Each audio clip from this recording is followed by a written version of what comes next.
Hola, feliz día tengan todos. Mucho gusto, mi nombre es Gilberto Ramírez. Damos inicio a una de nuestras nuevas conferencias, de nuestros nuevos webinars, auspiciados por la Facultad de Ciencias Médicas y el proyecto Telesan y la Cooperativa Mixta de Servicios de Salud. El día de hoy tenemos el honor de recibir a la doctora Wendy Murillo. Ella es docente de la Escuela de Microbiología de la UNAD. Bienvenida, doctora. ¿Cómo está? Muy buenos, muy buenos días, Gerardo. Un gusto de estar aquí con ustedes. Bienvenida. Pues el día de hoy el plan es poder valorar o poder recibir desde su perspectiva cuáles son las mejores prácticas laboratoriales para el diagnóstico de COVID. Mi labor es solamente presentarla y darle la bienvenida con nuestra audiencia. Adelante. Bueno, muchísimas gracias. Como ya lo mencionó Gilberto, ¿verdad? En esta mañana lo que queremos es abordar de manera simple, pero muy conciso, ¿verdad? Y el diagnóstico de este nuevo coronavirus. Vamos a compartir con ustedes esta presentación. ¿Está bien, Gilberto? ¿Se ve la presentación? Ah, perfecto. Bueno, entonces, para que nosotros podamos hablar de un diagnóstico certero y oportuno, necesitamos considerar cuatro cosas importantes. Primero, conocer el curso natural de la infección y nos vamos a centrar a hablar en lo que es el, cómo incrementa el virus y después cómo se incrementa la respuesta inmunológica.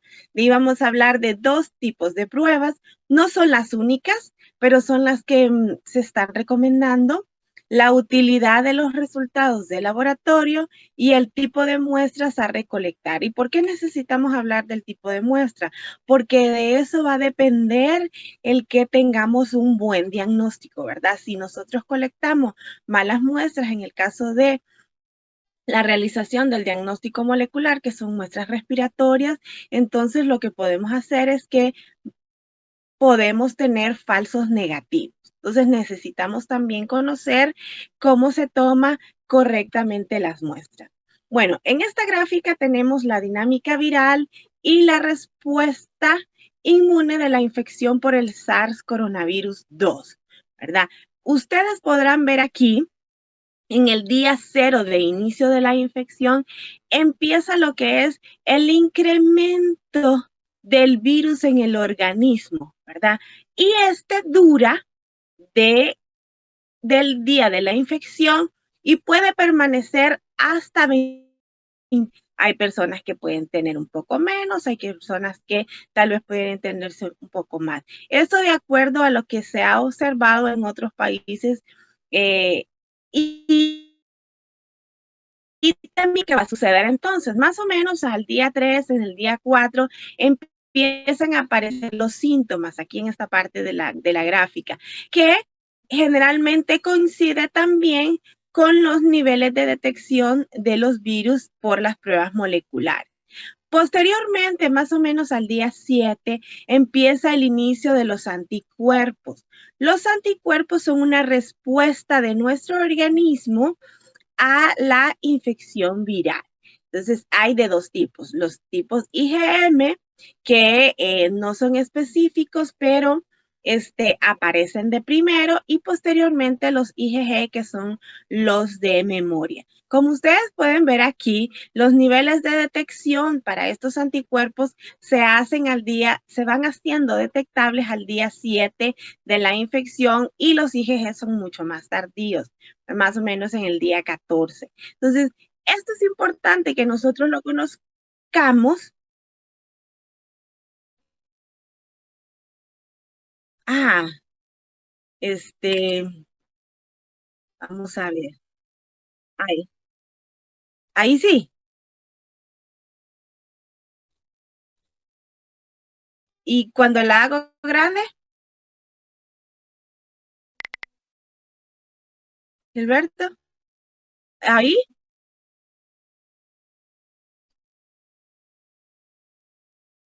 Ahí se ve sin expander. Bueno, no sé si la dejamos así.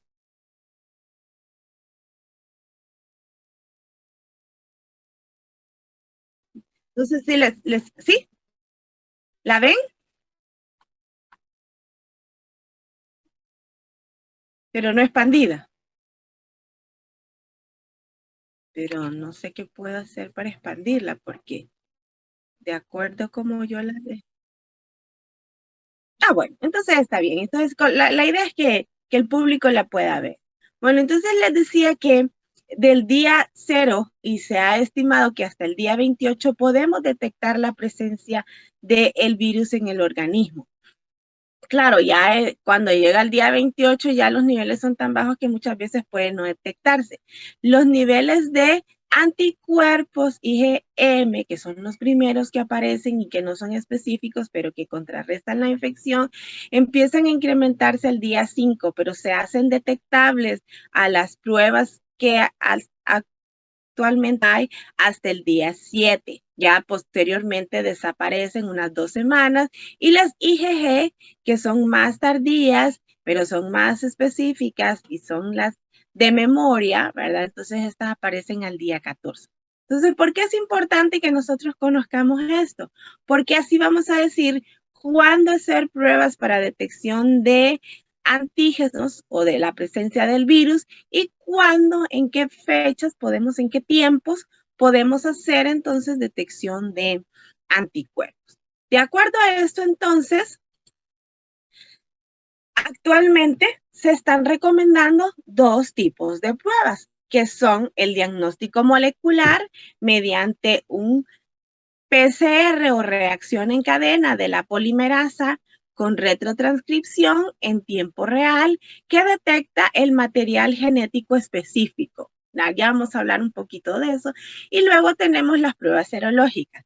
Pruebas serológicas, tanto como pruebas moleculares, existen muchas, ¿verdad? Pero en el caso de las moleculares, esta es la recomendada y en el caso del diagnóstico serológico, hasta los momentos las recomendadas son las pruebas para detección de anticuerpos, porque también las hay diseñadas para detección de antígenos, pero en estos momentos todavía no tienen una buena eficiencia, ¿verdad? Entonces se siguen trabajando en ellas. Y dentro de las pruebas serológicas, las más utilizadas son las pruebas rápidas o las del sistema de inmunocromatografía. ¿Por qué? Porque nos proporcionan resultados más rápidos y estas detectan anticuerpos combinados tanto IgG como IgM. Pero como les digo, no son las únicas, existen otras más, ¿verdad? Que nos pueden ayudar en la detección. Bueno, ¿qué necesitamos entonces para realizar el diagnóstico molecular? Necesitamos de 3 procedimientos. Primero, la toma de la muestra, que se hace con unos hisopos, que son con mango de metal, y la puntita son de dacron o poliéster, ¿verdad? No son de algodón, porque eso hace que las personas tiendan a estornudar, ¿verdad? Entonces, el material del que están diseñados evita eso.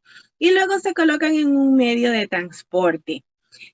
La muestra recomendada para las pruebas moleculares son muestras respiratorias, hisopados nasofaringios o hisopados de la garganta, faringios, ¿verdad? Ya lo vamos a ver más adelante unos esquemitas. Luego, después de que tomamos la muestra, necesitamos hacer la extracción del material genético, ¿verdad? Esto necesitamos de kit de extracción, ¿verdad? Luego necesitamos también eh, algunos insumos que los kits no provee y por supuesto algunos consumibles como puntas, viales, ¿verdad? Todo eso. Y para luego posteriormente realizar la realización del PCR que también lleva su kit de detección de pruebas, algunos necesitan otros reactivos. Este es el equipo de PCR en tiempo real y estas plaquitas aquí se llevan a cabo las reacciones que se introducen aquí en el aparato, ¿verdad? Déjenme decirles que estos equipos son extremadamente caros, ¿verdad? Valen más de 1.000.000 de lempiras, ¿verdad? Entonces, y son equipos muy delicados, hay que calibrarlos para que tengan un buen rendimiento. Esto es, en resumen, todo lo que es el procedimiento del PCR en tiempo real. Le tomamos la muestra al paciente, ¿verdad? Luego se le extrae el material genético.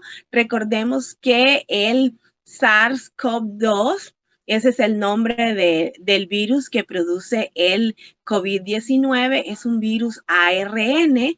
Y la reacción en cadena de la polimerasa lo que hace es una amplificación de ADN. Entonces necesitamos retrotranscribir ese ARN en unas copias de ADN para luego hacer la amplificación, ¿verdad? Esto se realiza en un equipo que ya lo vieron ustedes, es automatizado, él hace cambios de temperatura y de tiempo. Y lo que vamos a detectar, como su nombre lo dice, en tiempo real, es la fluorescencia que se va produciendo mientras se va creación del material genético y los vamos viendo como una gráfica en una computadora, y si hay gráfica está positivo y si no lo hay, ¿verdad? Entonces es una persona negativa. Ahora, vamos a ver después de qué dependerá el que esos resultados estén así positivos o negativos. Bueno, entonces, ¿cuál es la utilidad del PCR? Si ya vimos cómo es todo el procedimiento. Pues es un método confirmatorio. ¿Por qué? Porque estamos viendo la presencia del virus ahí en los fluidos corporales, ¿verdad? De la persona infectada. Entonces estamos detectando esta línea azul que ustedes ven aquí. Y les puse así tan amplio el rango, ¿verdad? Obviamente, generalmente tomamos la muestra en los primeros días de infección, pero para decir que una persona está libre de infección, también tenemos que hacerle unos PCRs en la etapa convaleciente para que podamos decir que él ya no tiene el virus y puede entonces la persona ser dada de alta. Luego tenemos las pruebas serológicas o las pruebas rápidas de inmunocromatografía. Estos son los dispositivos en los que se realizan las pruebas, ¿verdad? Ellos tienen una membrana en la cual ya llevan todos los reactivos para poder detectar los anticuerpos. Entonces, lo que se hace es, esta se hace en sangre, ¿verdad? Porque la presencia de anticuerpos están presentes en la sangre, ¿verdad? Y ya sea sangre total, en el plasma o en el suero, ¿verdad? Que es la separación de los componentes de la sangre. Ponemos la muestra en el dispositivo, una solución de corrida que lo que va a hacer es ayudar a que la muestra fluya por el sistema, y luego vamos a esperar a que haya una reacción de los antígenos que están presentes ahí en el dispositivo, y si el paciente tiene anticuerpos, pues entonces va a reaccionar ahí con ese dispositivo. Y lo que vamos a ver entonces es presencia de banditas.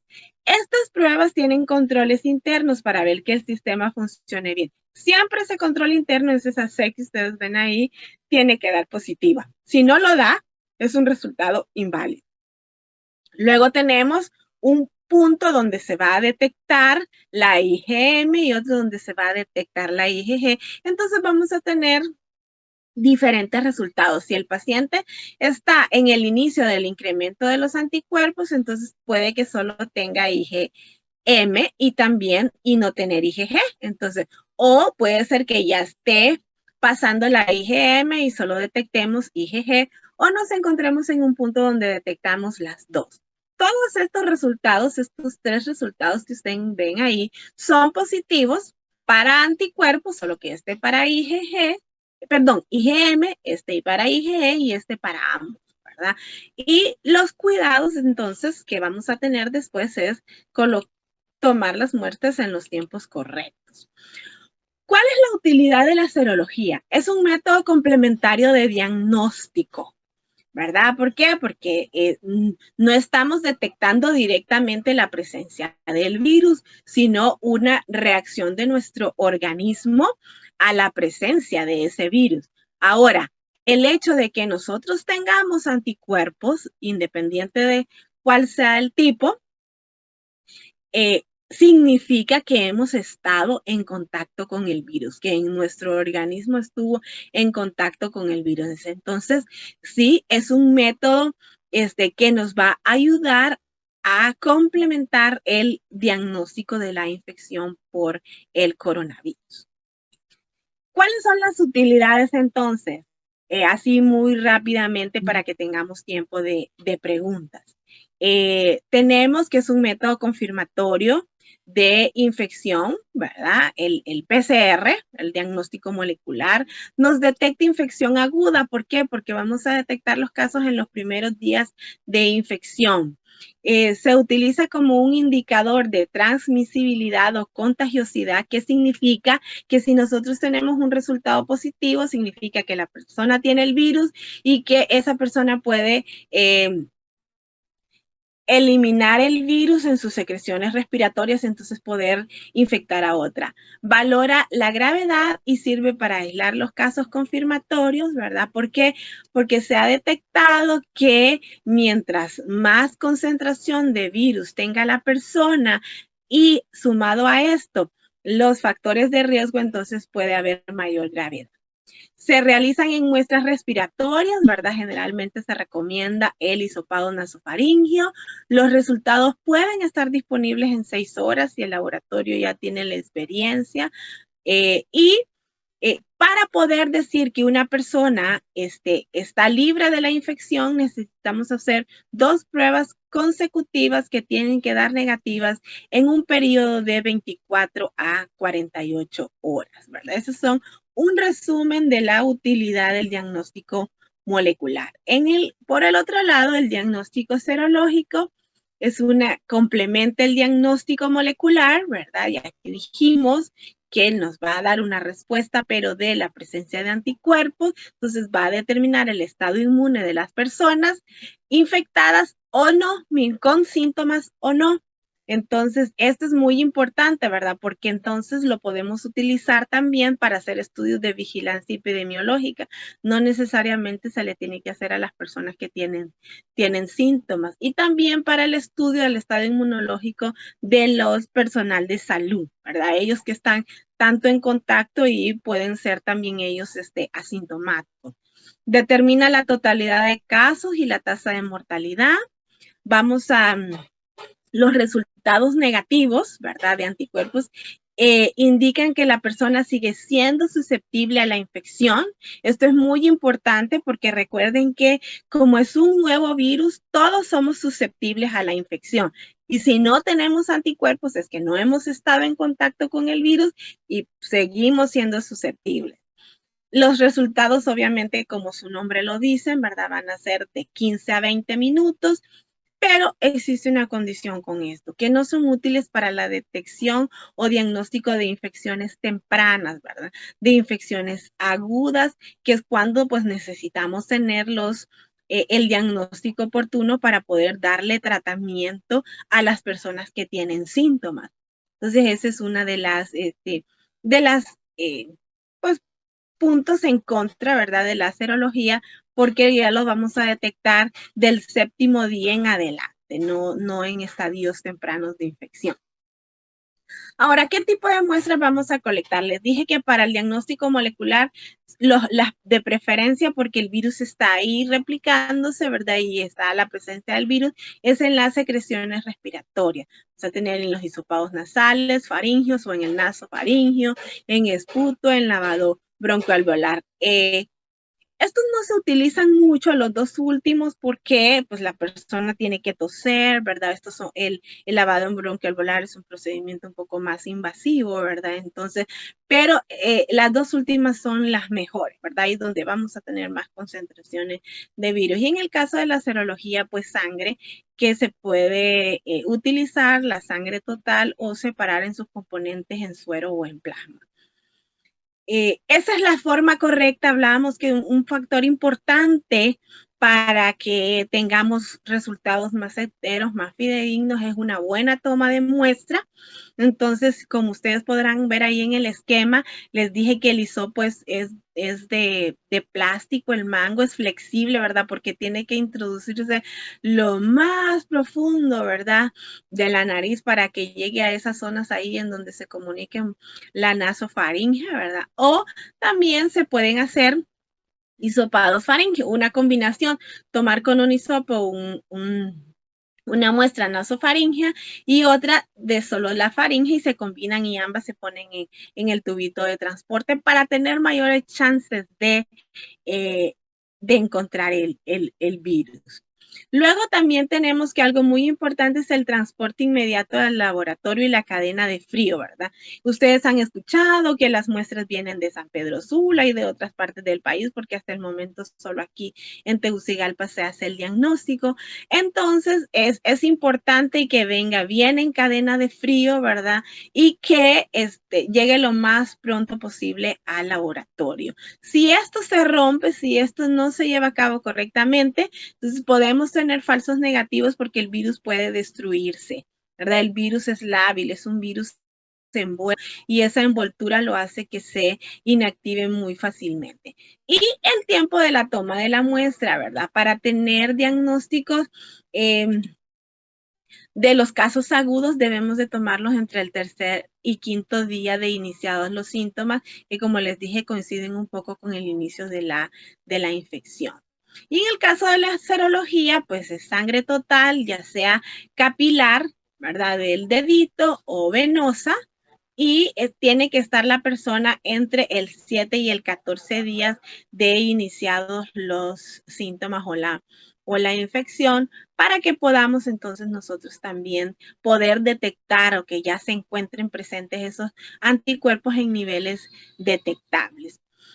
Finalmente, quiero decirles que al igual que el cuidado que tienen los médicos, las enfermeras y el resto del personal de salud que atiende a los pacientes, ¿verdad? Con sospecha de COVID-19, pues el personal del laboratorio también tiene que hacer uso del equipo de protección personal, ¿verdad? ¿Por qué? Porque ellos también están expuestos a esas partículas virales a la hora de trabajar. Entonces, los profesionales de la microbiología encargados de realizar tanto toma de muestras como el diagnóstico en el laboratorio deben de utilizar todo el equipo de protección personal porque también es un riesgo para ellos, ¿verdad? El estar en contacto con los pacientes. Ustedes pueden ver ahí en esta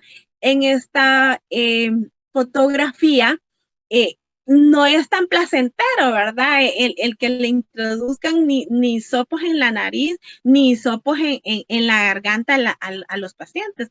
Ellos tienden a estornudar, a toser, entonces eso pone en riesgo a las personas que están tomando la muestra, ¿verdad? Y por eso la condición de utilizar también todo el equipo de protección personal, miren, no solo una gabacha sino que tienen que cubrirse todo porque recordemos que cuando estornudamos, cuando tosemos, entonces los aerosoles se diseminan. Bueno, yo espero que con esta presentación pues tengan ustedes un poco más de idea de lo que es el diagnóstico de este nuevo coronavirus que nos está infectando, ¿verdad? Y que pues necesitamos en Honduras realizar muchas más pruebas para poder conocer la realidad de nuestra epidemia y también, ¿verdad? Que los médicos puedan así tratar de una mejor manera a sus pacientes. Muchas gracias. Excelente, doctora. Bueno, nos hacían un par de preguntas sobre qué nos podía ampliar sobre la sensibilidad de las pruebas, digamos el rango el rango de las pruebas que se está haciendo y el error permitido. Ajá.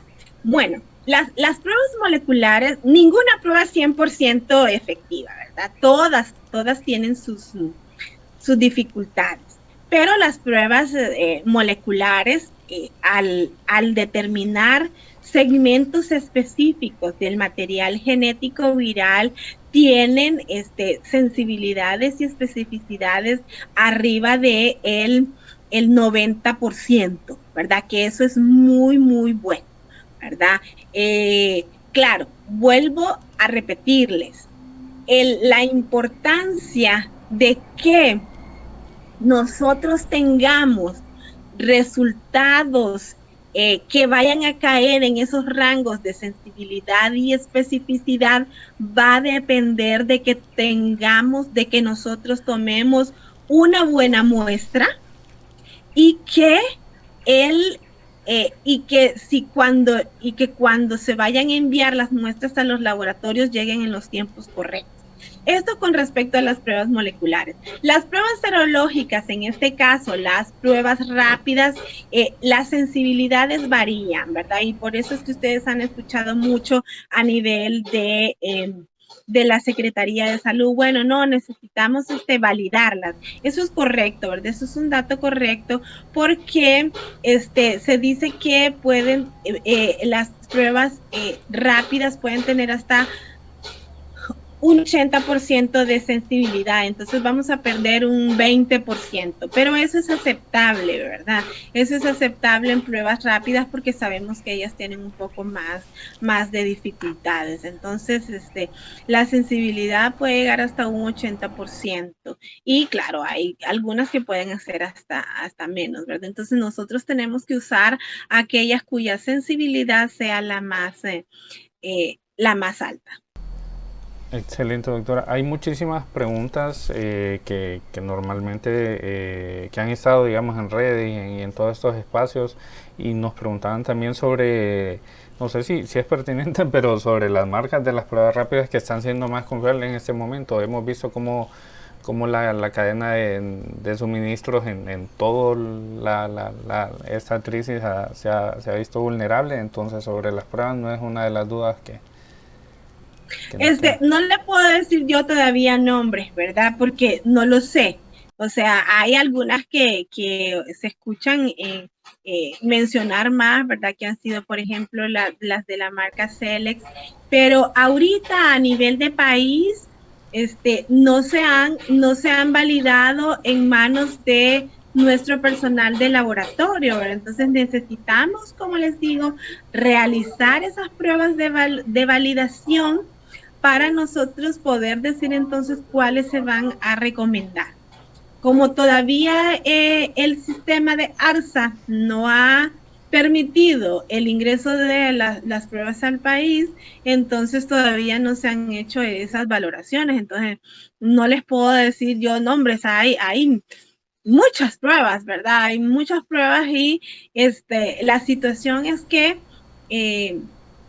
nuestro país, o sea, nuestro sistema, llamémosle así, necesitamos nosotros validar esas pruebas para ver cuáles son las mejores de uso nuestro. Entonces, necesitamos primero realizar esas pruebas para poder dar nombre. No le puedo decir ahorita porque realmente no sé cuáles son las mejores. Sí, ¿Verdad? sí, definitivamente ha habido em, bastantes como en duda respecto a esto. También nos preguntaban cuál es el mínimo de pruebas que tendría que hacer el país. Hemos visto cómo en comparación a los demás regiones a los demás países de la región nos hemos quedado un poquito cortos, pero Bueno, y cómo quizás se podría ampliar la capacidad. Bueno, las proyecciones que nosotros hacemos, ¿verdad? Es que deberíamos estar haciendo por lo menos unas 500 pruebas diarias para tener una panorámica un poco más ampliada, ¿verdad? De lo que está sucediendo en nuestro país, ¿verdad? Ustedes han visto que la máxima capacidad que han hecho es hasta 180, si mal no recuerdo, pero deberíamos estar haciendo alrededor de entre unas 400 y 500 pruebas diarias. Pero les repito, eh, también es importante considerar que no son pruebas sencillas. El diagnóstico molecular no es fácil, ¿verdad?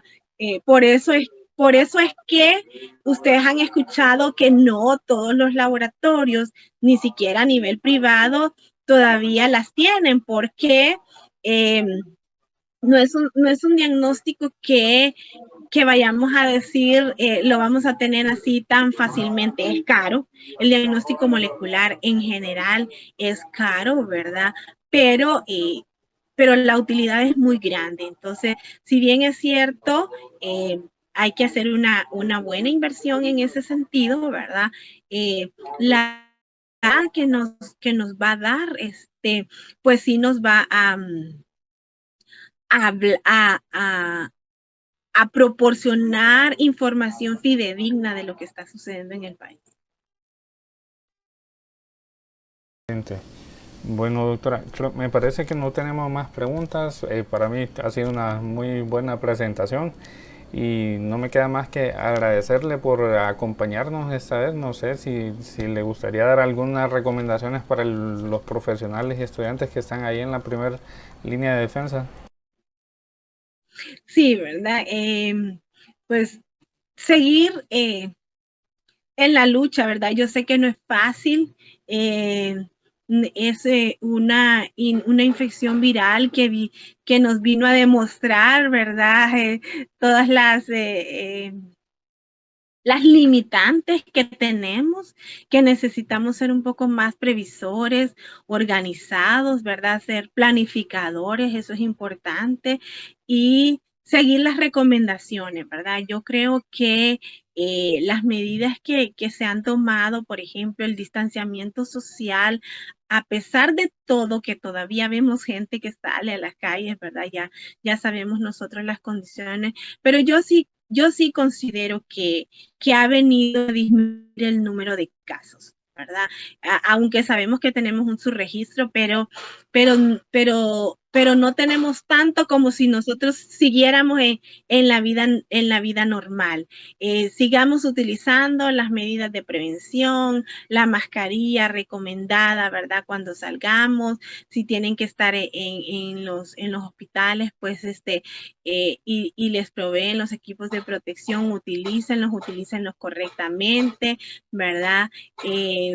Si nos están escuchando los muchachos del área de la salud, el uso de las gabachas, de la ropa que utilizamos en los hospitales, debe de quedarse ahí, ¿verdad? No debemos andar saliendo del hospital con esas ropas, porque recordemos que en nuestras ropas, entonces también ahí podemos nosotros llevar y transmitir este virus respiratorio, ¿verdad? Entonces, sigamos las medidas de bioseguridad y esperemos que pues en los próximos días el diagnóstico pues vaya a ser un poco más ampliado y podamos tener un poco más de información de la situación real de nuestro país.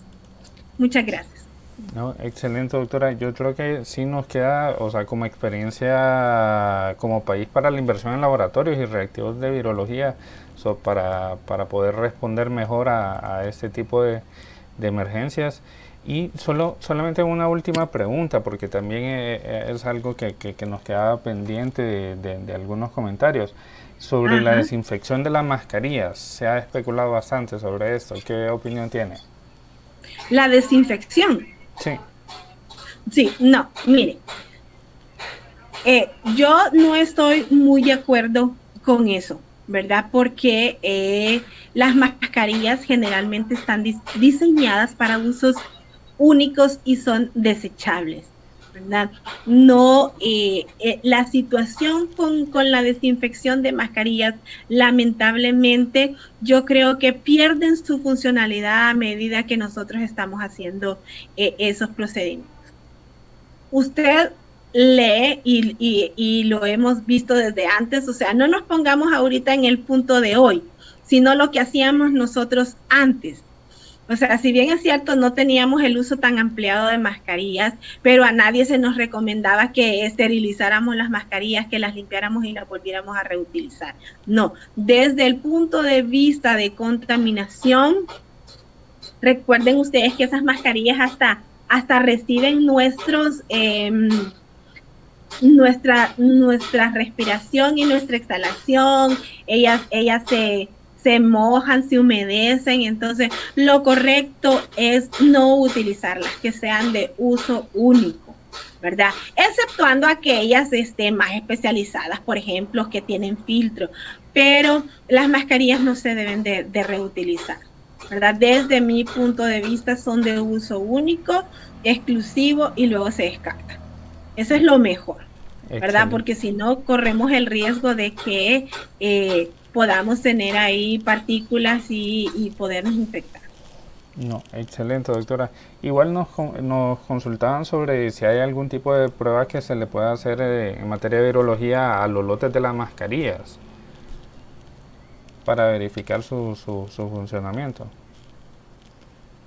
Pues si queremos ver la presencia del virus, lo único que tendríamos que hacer es cultivo celular, ¿verdad? O tomar igual hisopados para ver si el virus está ahí y hacer pruebas moleculares para detectar la presencia viral. Pero cultivos virales, en este tipo de infecciones respiratorias es también bastante complicado y pues ya son en laboratorios de seguridad más alta, ¿verdad? Entonces es bastante complejo. Recuerden, es que miren, la situación con los virus es que es bien complicado su diagnóstico. Si ustedes ven, no es que tengamos nosotros en general, ¿verdad? No es que tengamos tantas opciones de diagnósticos de las infecciones virales, porque no es fácil el diagnóstico en general de los virus, ¿verdad? Entonces, el realizar este tipo de estudios para ver si las mascarillas están contaminadas o desinfectadas es invertir en pruebas moleculares o en cultivos celulares que deberíamos estarlas usando más para diagnóstico de las personas, bueno, al menos a nivel de nuestro país. Sí. Sí, definitivamente. Sí. Doctora, Sí.